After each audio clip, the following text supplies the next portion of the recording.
Ma'am అలాగే civils exam అనగానే syllabus చాలా వ్యాస్ట్‌గా ఉంటుందంటున్నారు. ఇది నిజమేనా మ్యామ్? అసలు సివిల్స్ ఎగ్జామ్‌లో ఏ ఏ సబ్జెక్ట్స్ ఉంటాయి మ్యామ్? సివిల్స్ ఎగ్జామ్ సిలబస్ అనేది మన చుట్టూ మనం ఏం అబ్జర్వ్ చేస్తే అదే సిలబస్. అంటే polity, history, geography, economy, current affairs, science and technology లాంటివి.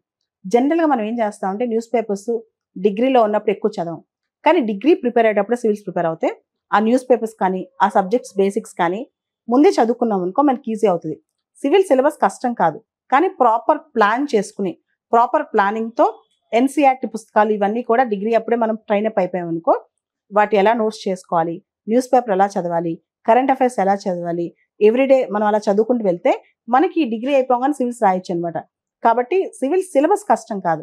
కానీ ప్లానింగ్ ప్రాపర్‌గా ముందు నుంచి ప్లాన్ చేసుకొని ఏ సబ్జెక్ట్ ఎప్పుడు చదువుకోవాలి. ముఖ్యంగా మనకి సివిల్ సర్వీసెస్‌లో మన చుట్టూ ఏం జరుగుతుందో చాలా ఇంపార్టెంట్.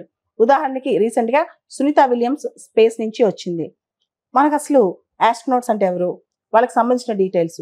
ఇంటర్నేషనల్ స్పేస్ స్టేషన్‌లో మైక్రో గ్రావిటీ, జీరో గ్రావిటీ అంటే ఏంటి? ఇలా ప్రతిదీ ముందే నేర్చుకున్నాం అనుకో, మనకి ప్రిపరేషన్ చాలా ఈజీ అవుద్ది. అందుకనే డిగ్రీతో పాటు సివిల్స్ చదివితే మంచిది.